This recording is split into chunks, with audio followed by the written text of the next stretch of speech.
So thank you all for coming, and we are going to jump right in. I'm going to share my screen, which has the which has all the sources. So let's do this.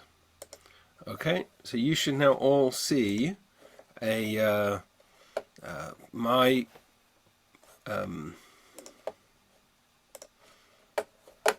me just do two little things. There we go. Okay.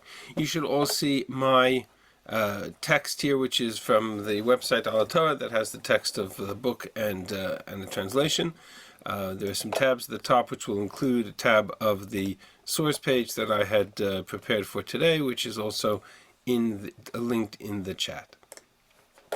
We spent last week, we spent some time looking at the introduction to Daniel, the historical background, Yehoiakim, the exile of the first steps into the Babylonian experience under Nebuchadnezzar. This is before the temple is destroyed.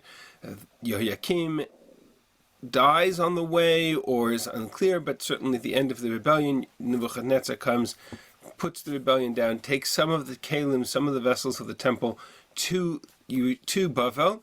That theme of the vessels of the temple will come back to us much later in the book, and now we're kind of zeroing in or looking more closely at the experience of the Jews as they take their first steps to Bavel, about a decade or so before the destruction of the temple and the second wave of the exile that comes thereafter.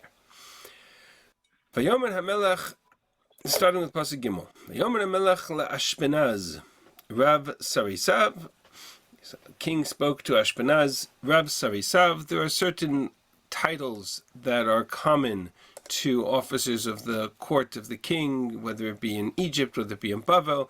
Sris Paro, Rav Sarasim, we'll see later in the book. Rav Tabachim, which is similar to the story by Yosef. These are officers in the court.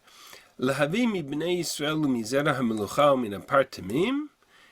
ילדים אשר אין בהם כל מום וטובי מראה ומשכילים בכל חוכמה ויודעי דעת ומביני מדע. To bring, I have to be careful about sentence structure. Sentence structure in our language, sentence can sometimes carry across multiple psukim in Tanakh, and vice versa. Sometimes you can have a pasuk with multiple sentences. What we call a sentence and what Tanakh refers to as a pasuk is not necessarily the same, but that's just a parenthetical aside. In this case, to bring from amongst the children of Israel and royal seed and nobles, children, Yeladim, gathered together from amongst all of those who have come into exile, special children, children who stand out. How do they stand out? Asher en behem komum, they have no blemish, they're handsome, tovei mar'eh, they're fair to look upon, maskilim, they are skilled or they are successful, b'chol chochma, da'at, bina, these are phrases that should jump off the page, in all matters of wisdom, knowledge, and understanding, mevinei madah, v'asher koach bahem la'amod beichal hamelach, strong that can stand in the court of the king, Ulalamdam Sefer Ulashon Kazdim. And these young children will undergo an education in the language and culture and the books of the Chaldeans, of the Babylonians. So Nebuchadnezzar begins a process of education and acculturation, some would say indoctrination, language, for all of these children, wise, intelligent, special, cadre, the cream of the crop, amongst the children who have come into exile. And and every day the king would appoint for them, or give a portion to them, mipatbag hamelach, portion of the king's food, umiyen mishtav, and a portion of the king's drink, ulegadlam shalosh shanim, and to raise them there in this process for 3 years, and then amongst them the chosen ones, the successful ones, those who graduate with honors from this kind of educational program, they will come and stand before the king. Vahi behem ibnei Yehuda, Daniel, Hananiah, Mishael, Azariah. And amongst them from these children were 4 Judeans by the name of Daniel, Hananiah, Mishael, Azariah. And that is our first introduction to Daniel and his friends, as it is referred to, Daniel v'chaverav, Hananiah, Mishael, and Azariah. Vayasim lehem sar sarisim shemot. And amongst the things that the officer did is he gave them new names. It can't be in the court of the king with a name like Daniel, Hananiah, Mishael, Azariah, Judean names. And so he gives them Babylonian names. V'yasim le Daniel Belshazzar. Daniel is called Belshazzar. Hananiah is called Shadrach. Mishael is called Meshach. And Azariah is called Abednego. That's the program. The remainder of the parak deals with how Daniel and his friends would cope with this kind of regimen, and we'll explore that B'ezrat Hashem either in the second half today or next week. I just want to come back to this program for a second and understand what exactly Nebuchadnezzar is trying to accomplish in this kind of regimen. Takes children, handsome children, good stock, good genes, as they would call them, intelligent, and bring them into the temple, teach them Lashon Kazdim, Babylonian language, Lamdam Sefer, to teach them the book learning of the culture and the science and the history and the education of the Chaldeans, of the Babylonians, to eat of the king's food and drink of the king's drink, and for 3 years to grow up in this kind of experience of the palace of the king. To what end is Nebuchadnezzar's attempt or effort here? What is the goal? So I think it's fairly self-evident.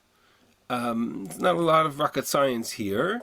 But it's an interesting, I think fascinating insight into the mindset of Nebuchadnezzar. We typically think of the Babylonians or Nebuchadnezzar as kind of this conquering army to go and devastate and conquer as many lands as possible, and to Nebuchadnezzar eventually will destroy the temple, and exile the king and exile the people, and sort of Nebuchadnezzar the conqueror. But this is a very different kind of experience here. And these young children are invited into a special status, to go into the palace of the king, to eat the royal food, and to receive a royal and special education and learning and language and skills, and really to be treated almost like royalty. It's quite the treat. But it's not an accident, and it's very targeted and it's very intentional. I'll share with you how the Malbim puts it, not surprisingly. And the Malbim kind of explains this program as follows: Vayomer HaMelech, the king commanded to bring these children. I have to translate this one because I couldn't find a readily available English translation, so I'm just going to translate this on the fly. Tziva Lavi Aladim Ben Minamon, he commanded to bring children, whether those children gathered from the masses, Mibnei Israel, as it says, right, from the children of Israel, or from the noble, from the seed of nobility, whether it be from the royal family or other nobles amongst the Jews, Ben Min Agdolim Mizerah HaMulucha. And his intent was, Ratzashi Amdu Lefanav, Chalek L'Kol Echad Avodah, and he would give each one their task. What would be their task? So from the sea, those who had royal blood would stay within the palace. But more importantly for our purposes, Mibnei Sarim, amongst those who were brought into this experience, Yamdu Liot Sarim Acharezeh B'Yehuda. They would then, after they've been educated in Bavel, educated in the palace, educated in the language of the Babylonians, educated in the books and in the culture and the history of the Babylonian experience, these young children would then grow up to be ambassadors. Yamdu Liot Sarim Acharezeh B'Yehuda. but as ambassadors of the message of Bavel to the Jews in Judah, nichnaim tachtav, their loyalty would be to Bavel. Yodim nimusei hakazdim, they would learn the culture of the Babylonians, Lashonam, their language. And then the rest of them, they would also serve in various capacities of the Babylonian experience. In other words, what we have here is a fascinating psychological and sociological experiment, is not an effort to conquer a land militarily and physically, but an effort to acculturate, to indoctrinate, to instill into these youngest generation a sense of what it means, Babylonian pride, Babylonian language, Babylonian culture, and then send them home. Then send them back. Send them into the Jewish community. Send them back to the Jewish community in the land of Israel or in Babel. They would become the greatest conveyors of Babylonian loyalty.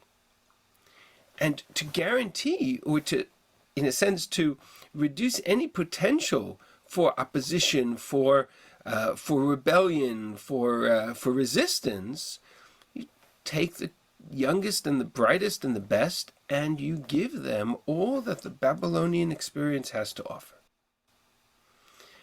It's quite a education, chinuch, and talk about all the values that we think about when you talk about in the Jewish community. We talk about how central the role of education is from the youngest age. Here you have a biblical experience that says, you're right, the education is the key to identity and loyalty and connectedness and national identity and religious identity. It all starts from the education from the youngest age. And what's the proof? That's exactly what Nebuchadnezzar does. So he takes these children, Chokhmah, Binah, Bedat, children, young, wise, intelligent, and he teaches them all the pieces of the Babylonian experience. Is it a coincidence? Is there a link in verse 5 with what he feeds them, which is not lechem min hashamayim, and manna, vayaman, and mipat? Interesting. Vayaman simply means to appoint, so I don't know. I know, but we do have word plays. We don't have to have one. Yeah, I don't know that it's connected to the man. We'll see the patbag, which is the daily portion of food, will become a major theme in the rest of the parak. That's clearly not coming from Shemayim. Maybe you could make the argument that it's sort of the opposite contrast to the man. It's possible. I haven't seen an address to that link, but it's certainly possible. That's part one of this Babylonian experience: language, education, culture. Part two of this indoctrination, or I'll call it a program of assimilation, which is essentially what's going on. It's a program of systematic assimilation of this new Judean exile, and I assume by extension that thus was his practice with most nations that came under their wing, was to give them new names. And so he renames all of these children, and in this case, for our purposes, he names Daniel, Hananiah, Mishael, Azariah with Babylonian names: Belshazzar, Shadrach, Meshach, and Abednego. And that too is not new to us. We've seen this process of sort of powers or royal or kings or other authorities renaming or giving names to those who come under their service. Rashi makes the observation, I'll just jump to Rashi for a moment, that Belshazzar is a name of a Babylonian deity, Al Shem Avodat Kochavim, named Bel, as it refers to in Parak Daled, Belshazzar, Dishmei Belshazzar Kishum Elahi. His name is Belshazzar, referring to Daniel, like the name of my God, says Daniel.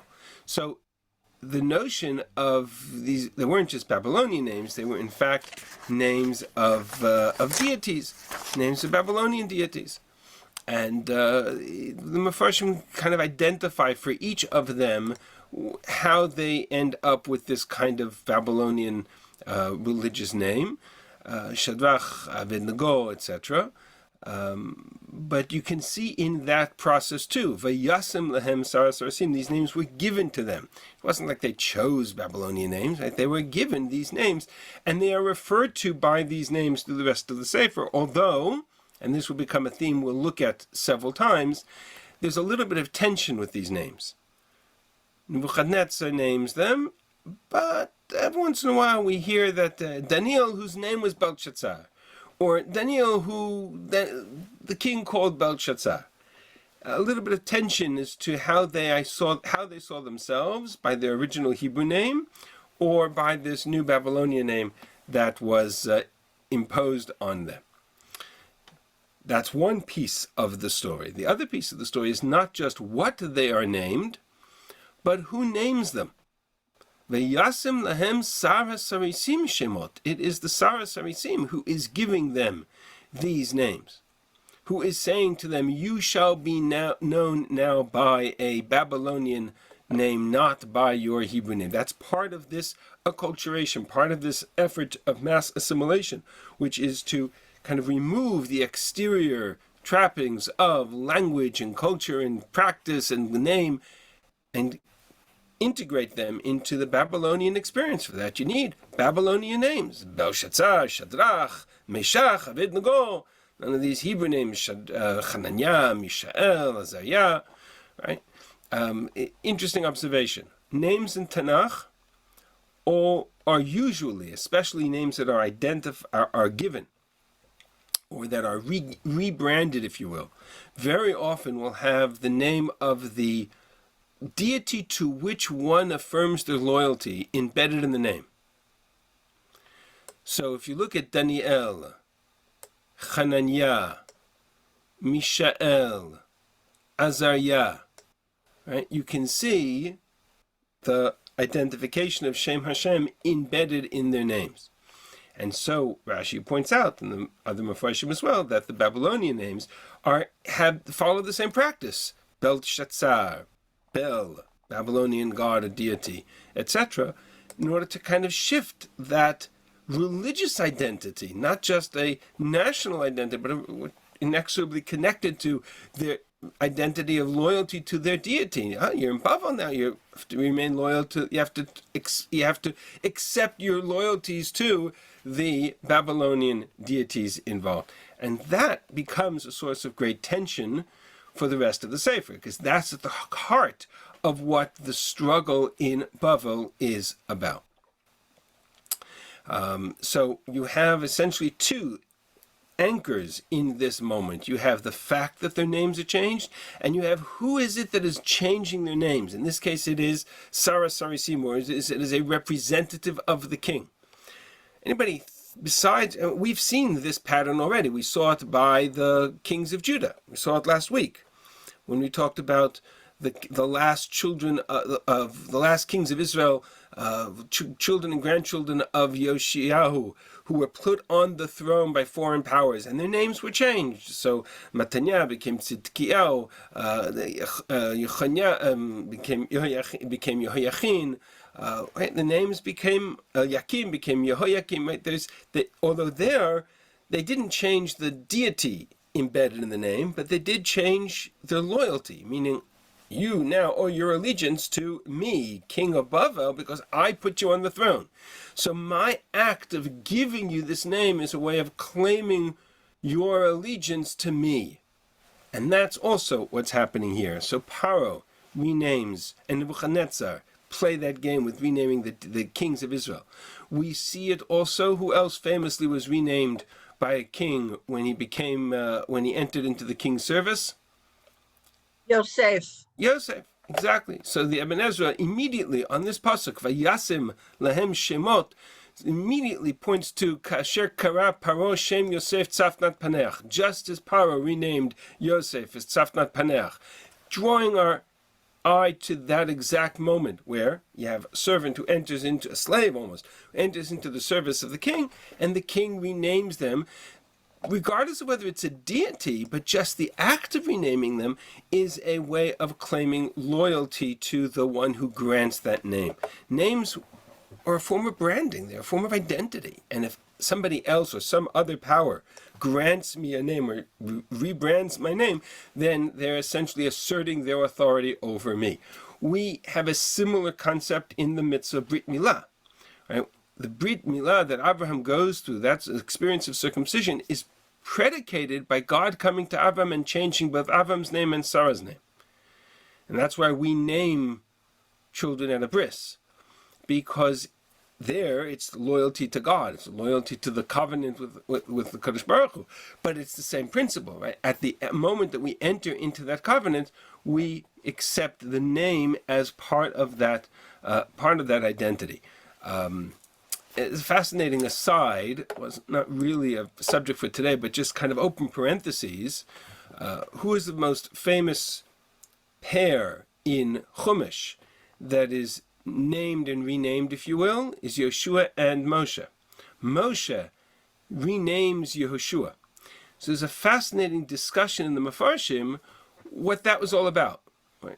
In Parshat Shlach, by the story of the spies, Pasuk says that Moshe called Hoshea ben Nun Yehoshua. And Rashi suggests that it has to do with the story of the spies, that Moshe was praying for him, that he kind of be spared the negativity of the spies. But there are other Mefarshim, Rashbam and others, who point out that Yehoshua enters into the service of Moshe long before the story of the spies. Right? Parshat B'Shalach, when they leave Egypt, Yehoshua is the Misharet Moshe. He is the right hand of Moshe, and he's referred to there as Yehoshua. So other Mefarshim suggest, other than Rashi, I think Rashbam and others, that Yeshua's name is changed by Moshe the moment Yeshua enters into Moshe's service, as part of this same pattern. There it was done willingly. There it was done as an act of kavod. There it was done as an act of disciple in his master, if you will, Moshe and Yeshua his misharet. But here it's forced upon them because they are entering into this kind of forced service of Nebuchadnezzar. And what we will explore is how well it took, whether or in fact Daniel continues to refer to himself as Daniel or Belshazzar. Do Hananiah, Mishael, and Isaiah refer to themselves by their Hebrew names or by their Babylonian names? That's exactly the question we will have to explore. But it also opens up a fascinating insight into another component, which is a famous medrash quoted in the Mefarshim by the story of Yetziat Mitzrayim. And there's a mechilta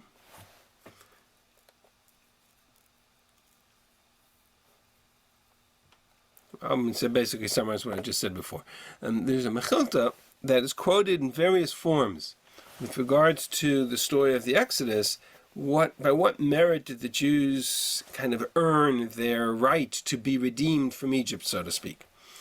And there, Rabbi Eliezer Kapar, in the name of Rabbi, says that they had 4 mitzvot that essentially they held on to in all of that experience throughout the slavery in Egypt. Arba mitzvot she'en kol olam kedai behem. What are they? Shelo nechshadu ala arayot. They were not suspected of illicit relations. They kept their lineage and their purity of their family. Velo al lashon hara.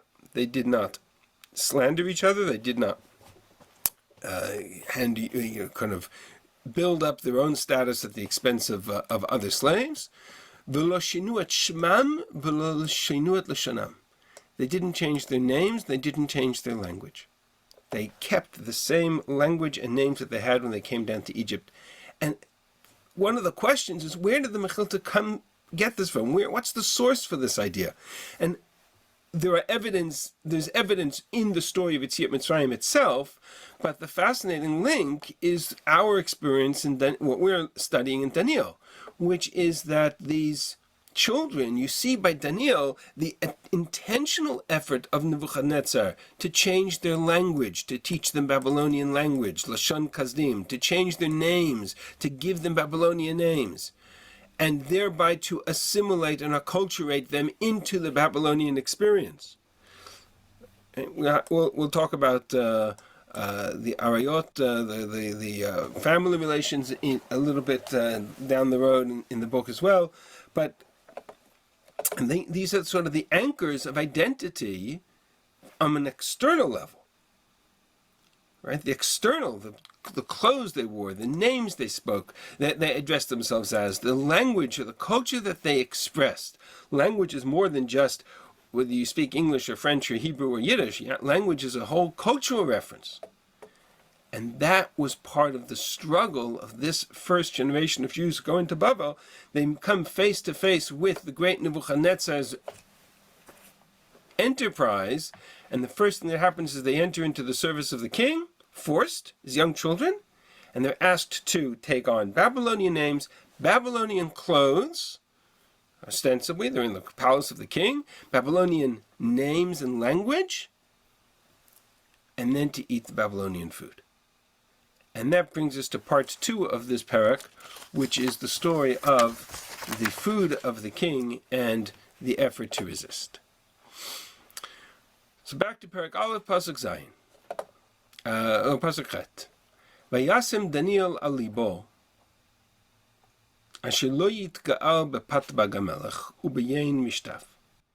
Daniel resolved in his heart that he would not defile himself with the king's food or the king's wine. And so he made a special request from the chief officer not to force him to eat this food.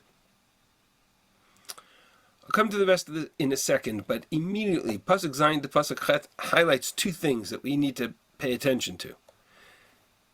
Sarah Sarisim names Daniel Belshazzar. Next pasuk, Vayasem Daniel alibo. Meaning, he's referred to as Belshazzar.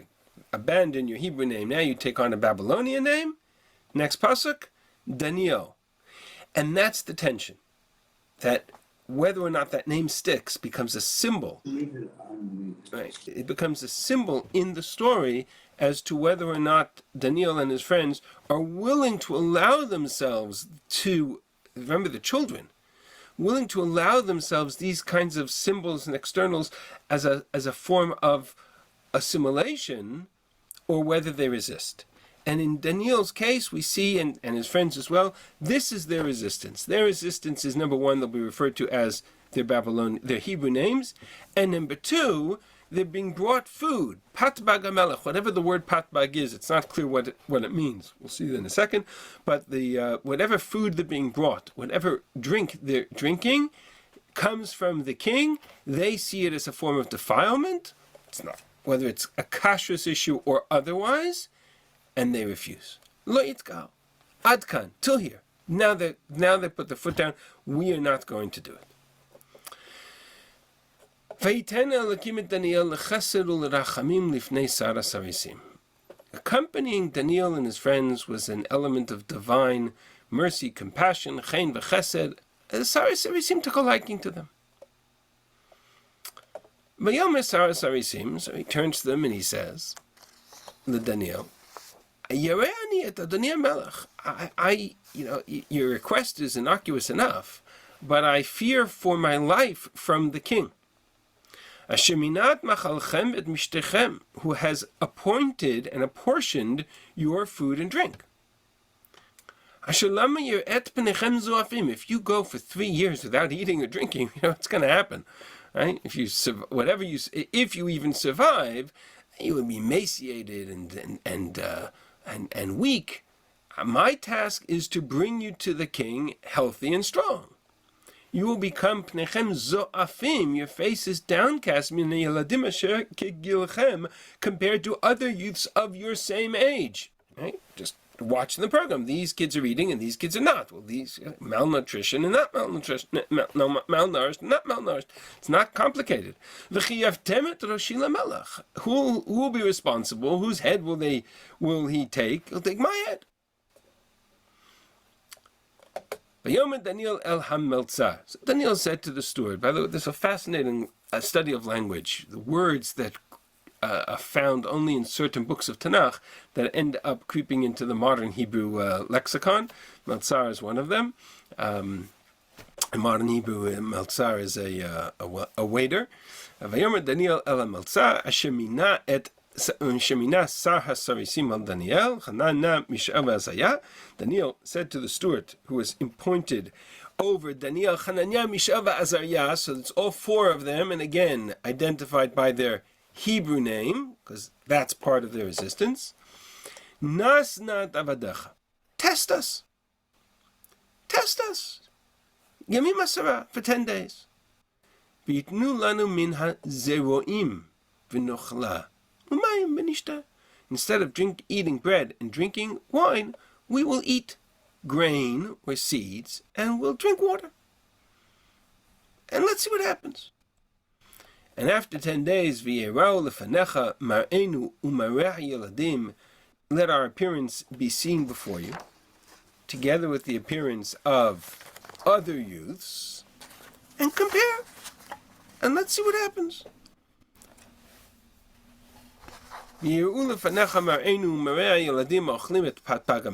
Compare us to others who eat the king's food. And if you see that it's not working, so you'll force us to eat the food. And if you see that we're no worse off because we're eating grain and water and they're eating bread and drinking wine, so be it. So he said, it sounds like a reasonable effort, so he tested them for 10 days. At the end of 10 days, their appearance, mar'ehem tov uvriyei basar min hayeladim ha'ochlim et pat bagamelech. They looked fairer and were fatter in flesh than all the youths who ate the king's food. So there was no way to say to them, oh, you can't do this because you'll be malnourished after 10 days. Here they are eating seeds and grain and water for 10 days, and they're doing just fine. So, the only problem is who's going to eat the portion that the king assigned to these 4 children. Somebody's got to eat it, otherwise it's not going to go in the garbage, and they're going to realize what's afoot. So the Meltzar had a great deal with them. They would eat grain and water and drink water, and the Meltzar would eat the pat bagamelech and the wine. And guarantee you this Meltzar was now eating better than he'd ever eaten in his life in the service of Nebuchadnezzar. Great deal. Ve'yeladim ha'ela arba'atam natan lahem ha'elokim Mada v'haskel. God granted these 4 youths great knowledge and skill, b'chol Sefer v'chochma, in all matters of wisdom and learning. They were excelling in the curriculum provided to them by Nebuchadnezzar's officers. V'Daniel hevin b'chol chazon v'chalamot, and Daniel had a unique understanding of visions and dreams. That's a foreshadowing of what will come in the next chapter. And at the end of the days that had been designated, after 3 years, they brought these youth before Nebuchadnezzar. King spoke with them. There was none of the children, none of the other children in this regimen, whether it be Jewish children or other nations that had been conquered and acculturated in the same educational program. None of them reached the level of wisdom, understanding, insight of Daniel, Hananiah, Mishael, Azariah, and therefore they were appointed to come and stand before the king. Any matter of wisdom, understanding that the king sought from them, they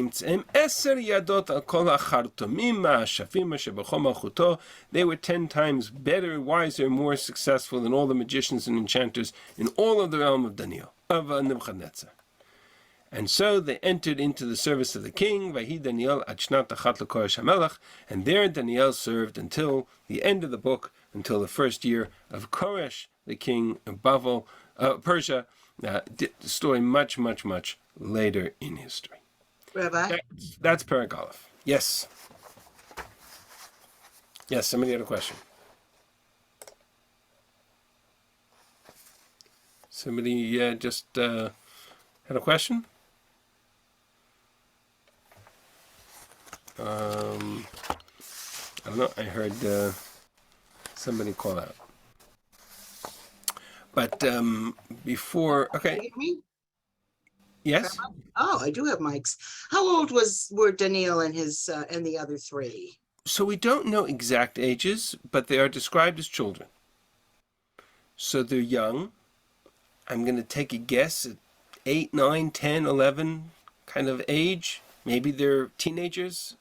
It's hard to describe teenagers in Tanakh as Yeladim, but it's possible. But they're not much older than that. Daniel will remain in the service until year 1 of Koresh, which is more or less 70 years later, give or take. So they're children. Exactly how old, we don't know. Is it conceivable that Daniel is 17 years old? It's possible. That would be ironic and very convenient. Why would that be ironic and very convenient?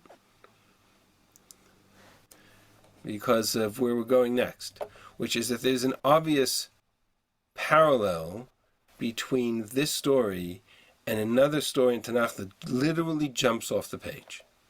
And that is Yosef. Yosef. The parallels between Daniel and Yosef are famous. They are clear. There have been articles and written about it. The storyline, the young Jewish child who goes into foreign power and has to remain loyal to his roots, loyal to his Jewish identity, even though he's surrounded by a foreign culture. Yosef in Mitzrayim, Daniel in Bavel, the king who is enamored, who is taken by the wisdom of these youths, or the Paro is taken by the wisdom and understanding of Yosef. Yosef interprets dreams. Daniel is described as interpreting dreams. Daniel enters into the unique service of the king because of his dream interpretation, as does Yosef. That's in chapter 2. The themes, the storyline of Yosef as a child entering into the service of the king and rising to a position of power is strikingly parallel to the story of Daniel. That's not an accident, and we will explore over the course of time what that parallel means for us. For now, we're just going to leave it as it's there, and we'll come back to it. But I also want to highlight the fact that there's a textual parallel here as well, because not only is it thematic stories that link the two, but there are phrases that jump off the page here that are clearly references that we are familiar with from the story of Yosef.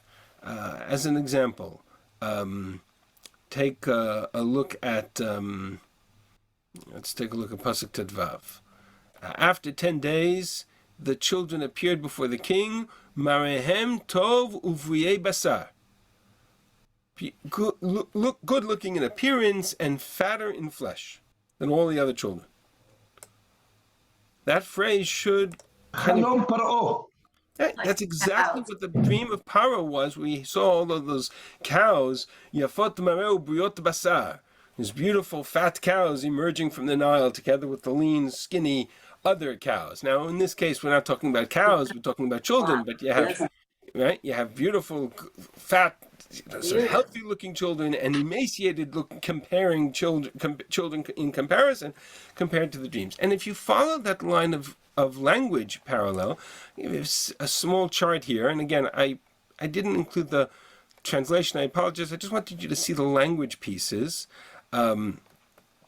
Phrases such as Daniel, the Sar HaSarisim says to Daniel, "Why should we see your faces downtrodden? Lama pnechem zoafim?"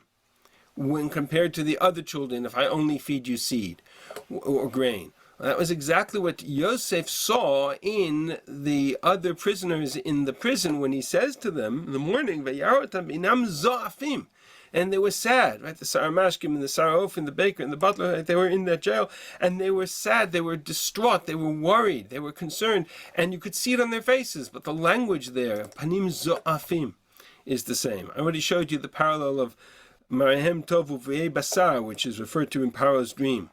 The notion that Daniel was successful because God's presence was with him. Vayiten Elokim Daniel lechesed ulerachamim.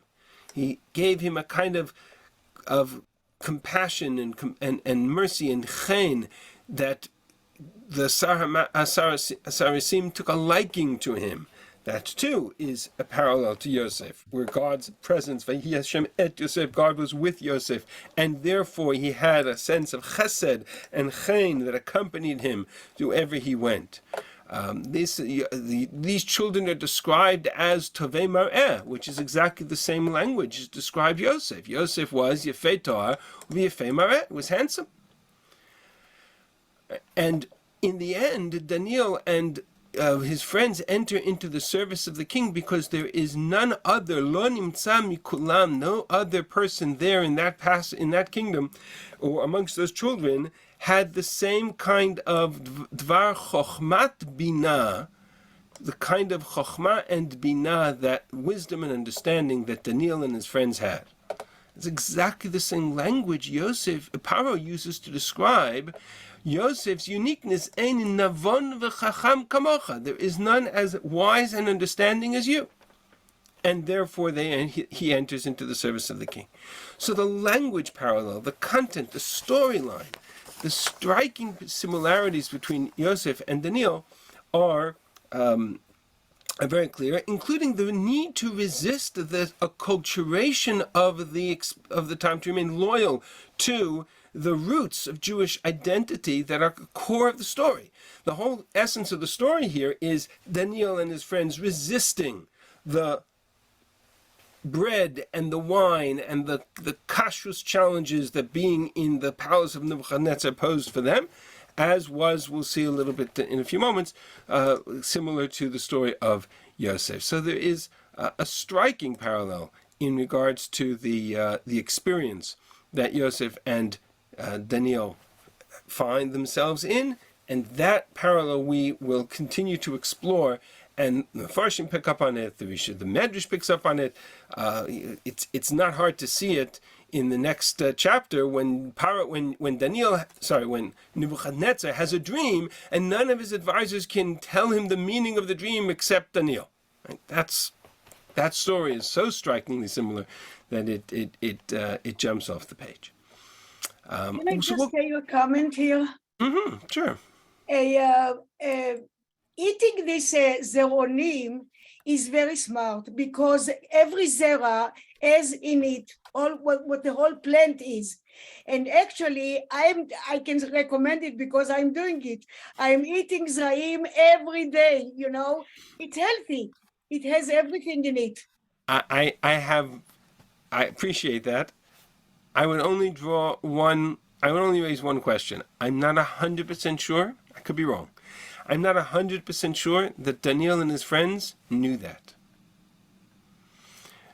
I suspect strongly that they did not. Because it makes sense. It makes sense to us because our knowledge of nutrition is very different. To them, even the language for healthy in Tanakh is brieh basar, which means fat. Today, you would not call somebody fat healthy. But in the language of Tanakh, fat was translated as healthy. I'm not sure that is that they knew that much about what they were asking. They did know that this was food that did not have any potential danger. And that's the question, or spiritual concern. And that's the question I want to raise, which is what was wrong with the king's food? Let's assume for the moment they didn't understand that water and seed would keep them healthy and alive. I'm going to assume for a moment they did not have that knowledge. They're putting their lives on the line because they're going to go for 10 days without drinking. Remember, water was not something that you drank regularly in the time of Tanakh. You couldn't get clean water. The standard form of drink was not water, it was wine. You didn't drink water as a kind of a nutritional hydration supplement. You drank wine. And you ate food, bread and meat. So in the context of Daniel, refusing to drink the wine and refusing to eat the bread was putting their lives in danger for what seems to be a somewhat of an innocuous kashrus issue. What was wrong with eating the king's bread or the king's food? What I think, It doesn't say, and we'll come to it, hang on a second. It doesn't say that it was meat. It is patbag, which is not clear what it is. And we could translate it as bread, but that's not necessarily so clear. Pat in Aramaic is bread, but whether or not that's the reference here, so it could be that it's referring to some sort of food.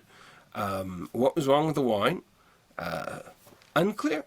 So the Mefarshim suggest that there was much more here than just a function of kashrus, and I think intuitively we are kind of jumped on that piece as well.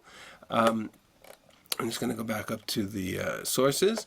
So with regards to this patbag, Rashi, for example, says that it was the word patbag is a Persian or Babylonian or Chaldean name for the king's food, Shem Achal HaMelech. On the other hand, by and of itself, that leaves us with this question: so what's wrong with eating the king's food? We live in a world where food industry is so complex that everything has to have a hechsher in order to be kosher.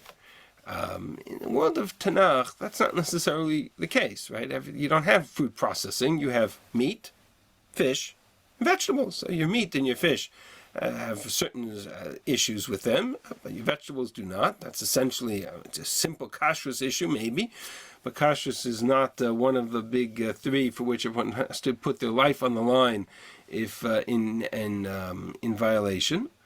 So the Ibn Ezra suggests that the patbag hamelech was prohibited, and the wine as well, because they were used in l'naschale lemishpatam lelohem, used in some sort of religious ceremony, some kind of libation service of their deities. In other words, says the Ibn Ezra, this isn't a kashrus issue. What is it? Avodah Zarah. It's an avodah Avodah zarah. Zarah. Right. And that's the approach that most of the Mefarshim take, is to see some element of this food being tainted by the cultural identity to the deities of Bavel. Whether it was because the wine was being used in that context, whether it was because the food was being used in that context, the Metzudat David, the Sheloyit Ka'el, the language Daniel uses is not that he doesn't want to eat non-kosher food, he doesn't want to be defiled by this food. Lo yitga'al bepatbag hamelech.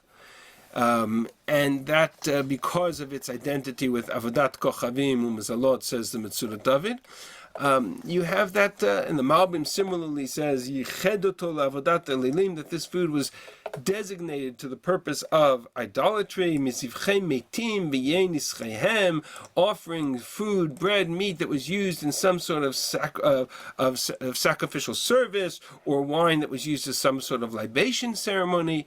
Right? That's essentially what they argued, that there was an element of idolatry in this food, because kashrus by in itself is not a right. You don't have to put your life on the line for kashrus. We see it all the time. Right? People who are, for example, who are ill and they have to go into a hospital and they can't get kosher food, but their life is on the line. They can eat the non-kosher food because kashrus is not one of the big three. Avodah Zarah is.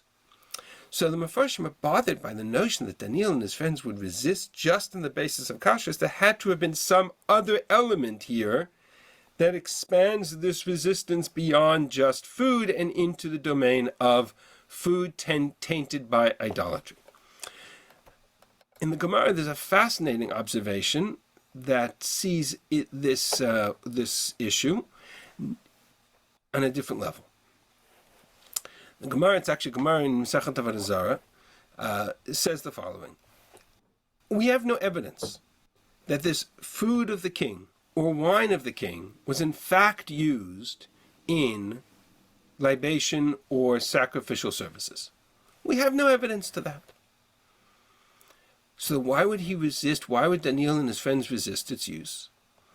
So here we have, says the Gemara, the first introduction of rabbinic decrees or offenses around the Torah. Elu dvarim shel kochavim asurim. These are the things that the rabbis prohibited because they come from non-Jewish sources. And they include pat v'shemen, bread and oil. You've heard of the prohibition of pat, akum, or bishul akum, right? Food cooked by Gentile, bread made by Gentile bakers. Right? These are rabbinic restrictions. They're not biblical prohibitions. They're only biblically prohibited if they're actually used in libation services or in sacrificial ceremony. Here we're not. We're talking about, we have no evidence that they were used in that fashion, but they come from non-Jewish sources. And the oil is kind of connected to the wine, is related to the notion of drink. The Hashemen Shalahem, says the Gemara, where do we know that that was prohibited? Rav Amar Daniel Gazar Alav. Because Daniel made such a decree. Shmuel disagrees. What's the position of Rav? Daniel refused to eat the bread of the king and the wine and its drink. So the Gemara darshans two mishtaot, two types of drink, wine and oil. And this Gemara's conclusion, and Rashi there makes the observation that Daniel made the initial decree mishum chatnut. Right? We have this notion that the purpose of these decrees, that these prohibitions against the bread and the cooking and the wine, even if it's not used in libation services, is because the kind of mingling, social mingling that this would create would lead to, as they say, intermarriage. That's the language that Rashi uses. What's essentially going on? Let's take a step back from the Gemara.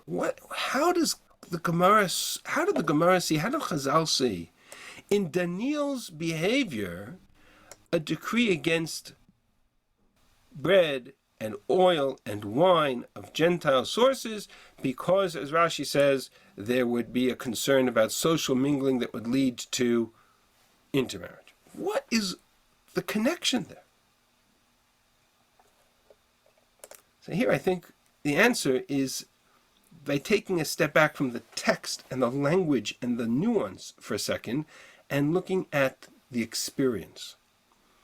Put yourselves into the shoes of Daniel, Hananiah, Mishael, Azariah. Let's give him an age. 15. Somebody asked me before how old they are. 15, 17. Young children.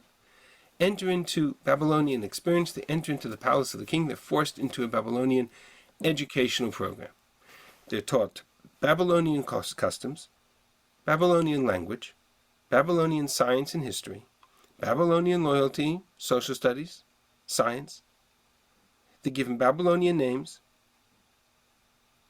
By the end of their educational program, 3 years down the road, what element of Jewish identity would be left in these poor kids?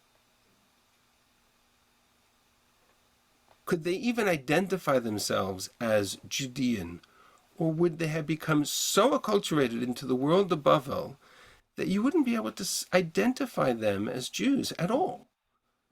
They don't look like Jews anymore. They don't talk like Jews anymore. Their language is Babylonian. Their names are Babylonian. Their dress is Babylonian. That's exactly what the Gemara identifies as what didn't happen to the Jews in Egypt. Is suddenly being forced upon these young children in Bavel.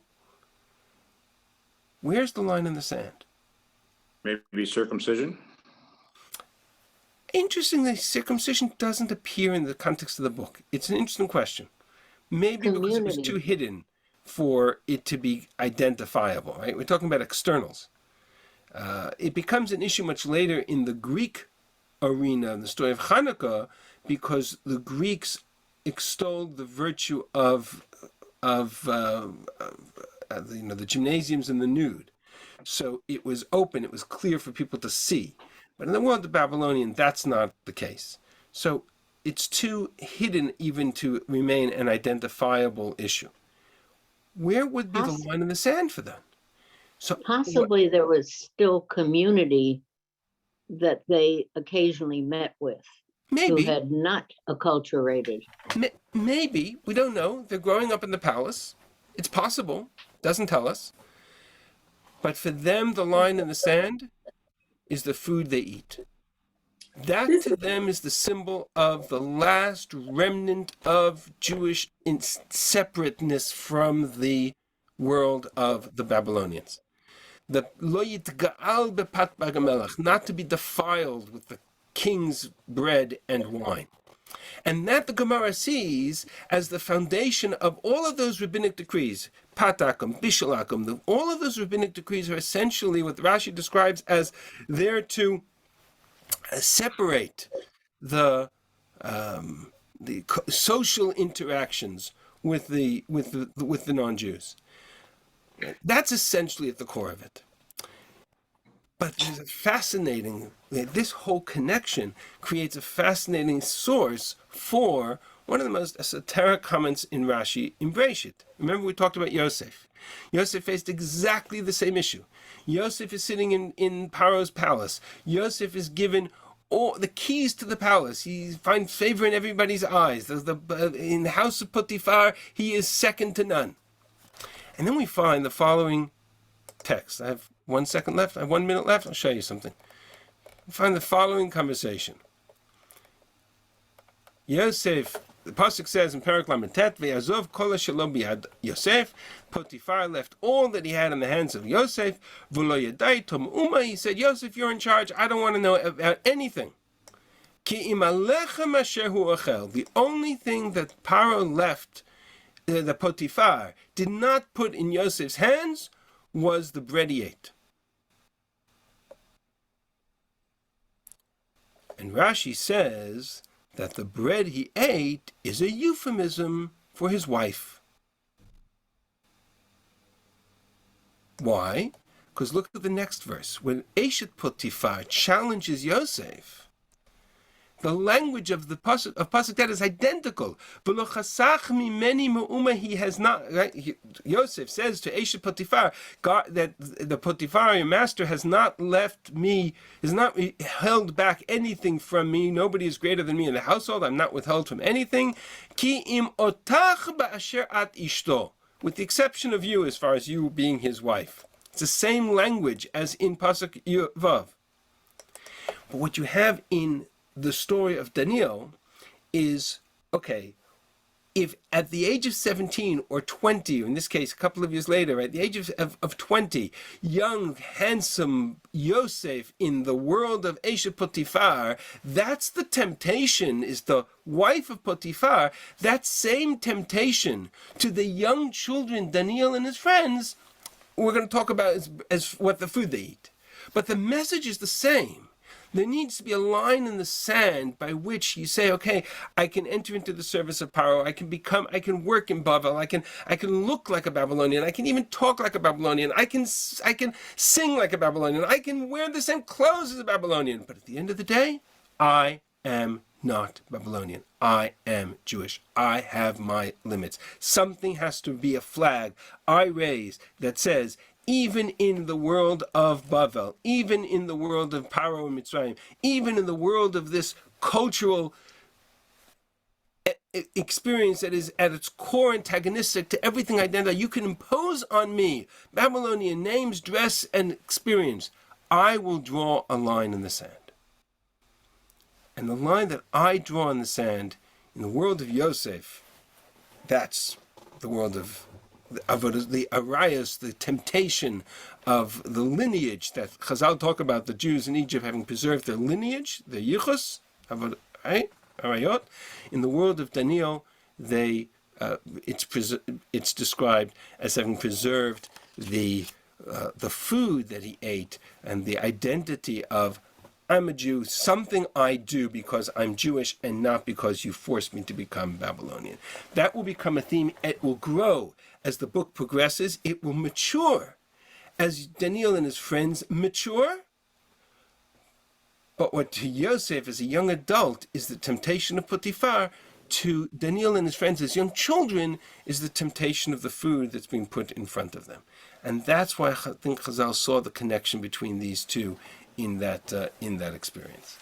Hamavdil ben Kodesh the chol is the line in the sand. Yeah, there you go. Excellent. Excellent. that's our introduction. That's our introduction to Yosef and his friends. And that's their experience in the house of Bavel as young children. By the time we turn the page to chapter 2, we'll start next week, suddenly they're young adults, and they're in the service of the king, and now the experience is going to grow and become much more sophisticated and much more in line with the kind of the classic stories that we're familiar with. Just fascinating to me that the chapter 1 begins with Daniel and his friends as children, and take the struggles we have with identity versus assimilation as adults, translate it into the domain of these children in the service of the Babylonian enterprise, and that's what you have in chapter 1. We have to keep in mind that Daniel had already the information and what occurred to Yosef and what he went through. Correct. Or whoever wrote the book, Daniel had this in front of him. For sure. I think the Yosef's experience is a role model for them, no question. No question. It's also I don't have it in front of me, but a pasuk in the Yosef narrative that as much as he was powerful and integrated into the society, he still ate separately. Yes. And that was at the behest of the Egyptians, as I recall. Correct. That was because they ate. It was an abomination to break bread with the Egyptians. Correct. So it's sort of you see the flip side here, where part of that acculturation is to eat our food and eat with us. Right. You see the difference of 1,000 years will make. Okay. Thank you very much. I appreciate your time and thank you for coming. And we will, B'ezrat Hashem, continue hopefully next week. Thank Rabbi you. Shulman, Yes. you might want to take a look through the chat and see if there's anything. There were many messages in the chat if you want to scroll through. Okay. Also, somebody named G6 who has had a raised hand for quite some time. I don't know if they want to unmute and ask their question. Are they still online? Very hard for me to follow the chat and the hands while I'm teaching. So For sure, but maybe before, I don't know if there's questions, but there were some things in the chat, maybe mostly comments, but if you want to take a quick peek, and I don't know who G6 is. Your hand is raised. Maybe you have a question if you want to unmute.